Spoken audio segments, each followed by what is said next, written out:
What's the most painful injury either of you have ever experienced? Divorce.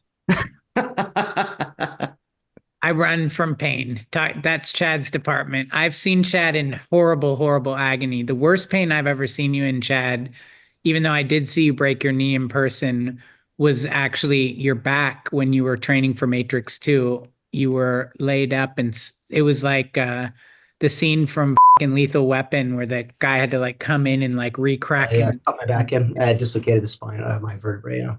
Oh, dude, that's brutal. I've broken my back before, so I'm familiar with that pain. The knee thing sounded awful. I saw that on the documentary and I was like, "Oh my God." But Wick is Pain, packed with some raw behind the scenes moments. What was the biggest surprise or long forgotten detail that hit you both when you revisited the footage? Um, I get our absolute arrogance of ignorance, our absolute total ignorance of all the problems coming our way, and we just didn't see them. I mean, we just thought we were the shit and we were going to sort it all out, and Hollywood was going to bend to our wills. That comes across pretty good in the first one. We were basically too dumb and too inexperienced to quit. Jesus, that's probably the most obvious. Honestly, if you look at it all, what's the good thing is you get to watch 10 years of your life in an hour and a half. um, but at the end of it, it's almost funny about how many obstacles, how many things. Is it more than most productions? We're not on most productions, so you don't know. But like the thing that I got more out of it than the pain part was just we love what we were doing, man. Yeah. Keanu loved it. It brought back so many times of so many things of feeling so shitty and so despondent. And so we're going to let people down. That constant fear of, ooh, we're going to fail, we're going to fail. And then waking up every morning going, no, we're not going to fail today. And every night going to bed, oh, we're going to fail tomorrow. And you wake up and you go, I'm not failing today, just not today. Like there's not just my personal thing, but to watch all the other people around me, like that was a special group of people, man. Still, Um, still is. The family's still strong in a lot of ways. Yeah. Josh, while digging through all the footage, what stood out the most to you about Chad's early hustle? Not just the fight choreography, but the way he sort of kept the whole ship afloat amid all the chaos you guys were experiencing. I mean, I never met someone who hustles so hard as him and Dave, quite frankly. Like I have an immense respect and I bow down to it. I think before John Wick, all they did was try and convince people that they merited the chance to direct movies and no one would listen to them, and they did it for years and years and decks and sizzle reels and meetings and just again and again and again. And it's the one of those things in Hollywood where just no one believes you can do something until you've actually done it, so it's like you're screwed no matter what until someone makes a mistake of giving you the opportunity. But they just kept at it for years. And then once they had the opportunity, just like Chad said, like you can see in this film, they get beaten down on a daily basis by just everything from the grand scale stuff, like losing their financing, to just like dumb minutiae. Like there's this scene in the documentary where they're getting these notes from, I think it's like Asian distributors that don't want John Wick to have a beard. Yeah, Like that was crazy to me. That yeah, was a lot of fun watching that go down and just the minutia that you guys have to go through. Some of the details is bewildering. yeah, and it seems pretty inconsequential, right? You're just Yeah. like, oh, but it is them stopping their day while they're prepping this movie that's their livelihood and everything in their life to that point, in order to send pictures back to some person in some cubicle in some place that's saying, and then now cut to 10 years later, imagine John Wick without a beard. Like just imagine that. So you get to this point where you're like, it's crazy that and to me that's just one of 1,000 little fights they had that we just Yeah. happened to be lucky enough to be in the room for. I feel like we saw John Wick without a beard in Bill and Ted 3. The doc, I want to say, it pulls back the curtain on how close John Wick came to falling apart financially. And I was wondering if you guys could sort of walk me through how Eva Longoria, of all people, became the surprise MVP of the movie. We didn't, Dave and I didn't know anything about her till after we wrapped, till after the movie came out. Wow. Then Basil told us, "Hey, by the way, you guys have a lunch scheduled at Chateau Marmont with Eva." And we're like, "Oh, that's great. We'd love to meet her. Great. Why? Why does she want to meet us?" She's like, "No, no, no. You're going to go buy her lunch and say thanks for that." Like she was the one that swooped in with her financing company or her investment company.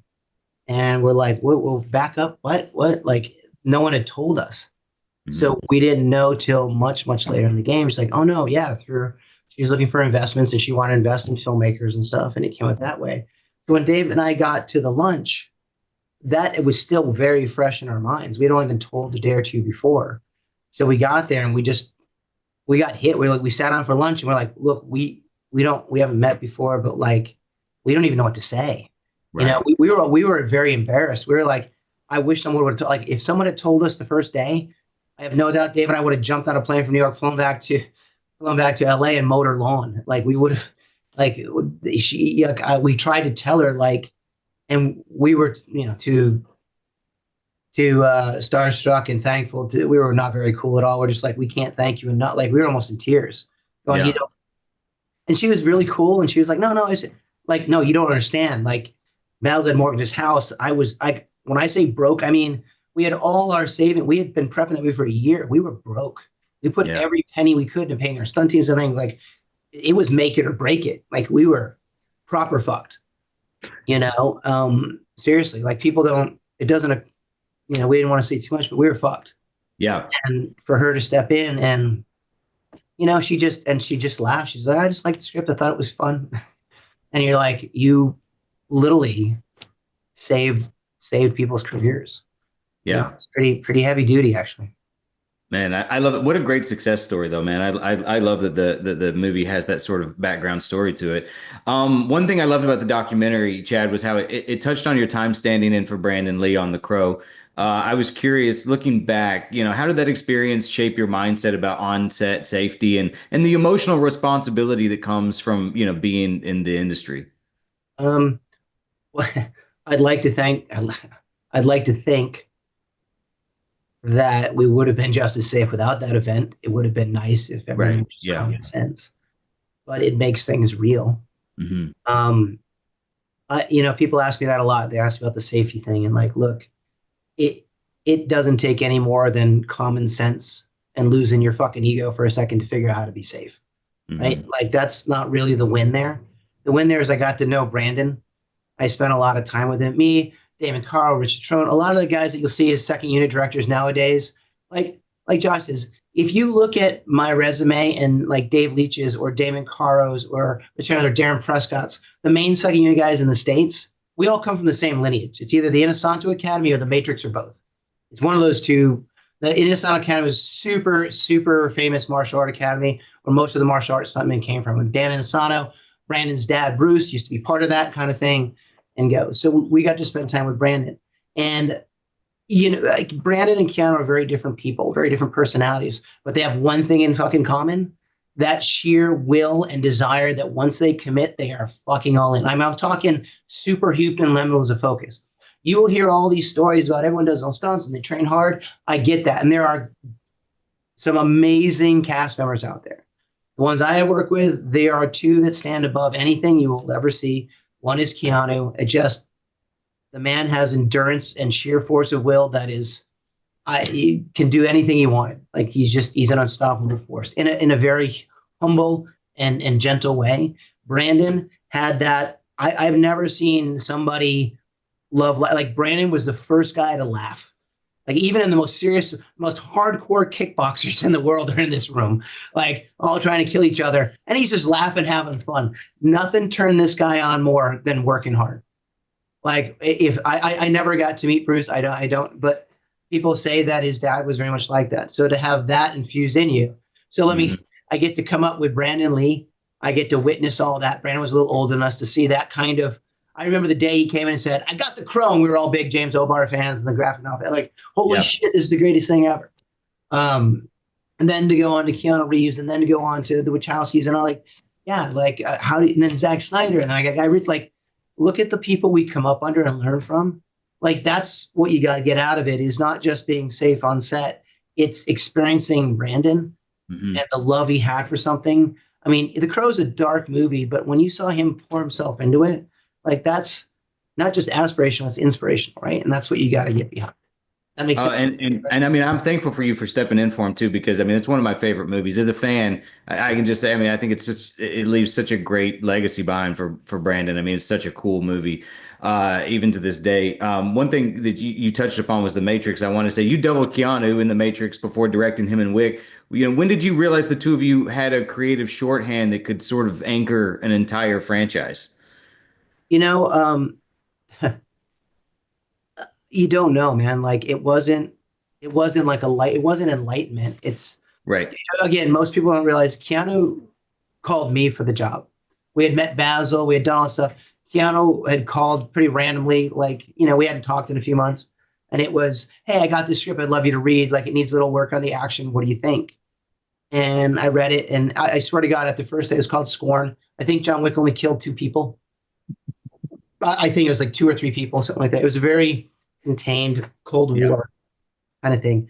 And I said, look, this is great, but like, you don't want to, like, it'd be no problem to help you with little cards, but you don't need us. Like, it's not that kind of movie where you need like our whole team and cost you millions of dollars. He's like, well, what if you direct it? And I was like, well, I don't think there's a lot of second unit here. Like, you know what I mean? It's one little car thing. He's like, no, direct the movie. And I'm like, okay. Well, that terrified me. It's like, it was like one elation, like, oh my God, this guy thinks I can direct a movie. And you want to say yes, because it was just enough weirdness to want to direct. But then it's Keanu Reeves asking you. Like, regardless of careers, ups or downs or anything like that, like it's movie star Keanu Reeves, who I've respected literally my whole adult life.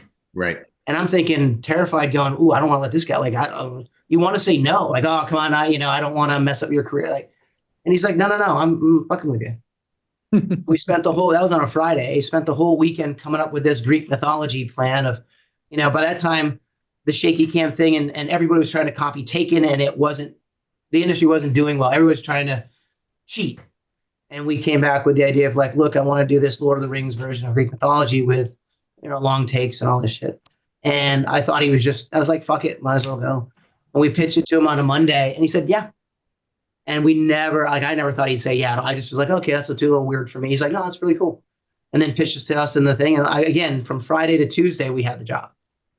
So honestly, I didn't, to answer your question, I was fucking terrified. Like, the movie went up and down 3 or 4. It was supposed to be, let's get going in 3 or 4 months. It was a year later before we were rolling a camera. You know what I mean? So we were just trying to figure, I just knew I couldn't quit. I said yes to Keanu Reeves. Like, you can't back out. So it probably wasn't until we started shooting way into the movie did I figure out, because like we were very reverential and we had to defer to him. Like, he was like our mentor. So this, I know on the documentary it comes out like, oh my God, there was a natural fit. I was fucking terrified to let him down. We didn't want to let him know how little we knew. And he was just smiling, going, I know you guys don't know anything. Like, you know what I mean? So it really wasn't until a big part of the way through the movie did we kind of get. And I would dare say the first movie, because it was already scripted, I didn't think that. I didn't believe that at all. I didn't know there was a natural click or anything. I would say when we decided to do a second one, we had nothing, like no script, none. It was Keanu, me, and Derek that built that from scratch. And that's sitting in the room with them and actually coming up with the ideas and building the world. People, I always hear number one's everyone's favorite, then number 4, number 3, Look, for me, number 2 is the most magical one of all, because we didn't have anything. We just, okay, he killed the puppy. We got, like, where do you go? The world, the John Wick world that everybody is saying is the John Wick world, the universe, whatever. We created that at number 2. That wasn't in number 1. So that's when I think me and Keanu was like, oh, we work well together, Yeah. I'm gonna contradict really quick, Chris, and say, because Chad's humble. I saw it 10 years before that on The Matrix for sure. And there's a creative simpatico between these two. And obviously Chad wasn't in charge of directing the movie at that point, Right. but Keanu put a lot of trust in him. He put a lot of trust in understanding what Chad could do for him to best represent him on screen, both as his double, but also Chad was a choreographer and an action designer on The Matrix as well, and that was a big thing. And I don't think he gets enough credit for that back then, because you had some real giants in Wu Ping and in the Wachowskis there who deserve all the credit, but Chad was really a great person, and I think there was a creative partnership forged then. Last question for you guys before I'm out of time. Now that there's a stunts category at the Oscars, is the plan to turn John Wick 5 into an awards contender? Let's worry about the story for John Wick 5 first. Then I'll figure out what to blow shit up with, okay? I think it should be a romantic comedy, personally. Look, like, you don't ever aim, like, my advice to all the stunt people out there, don't ever try to get an award. Just do great stuff. Don't worry about the awards. That's chasing the dragon, man. That's never going to lead anywhere great. Absolutely.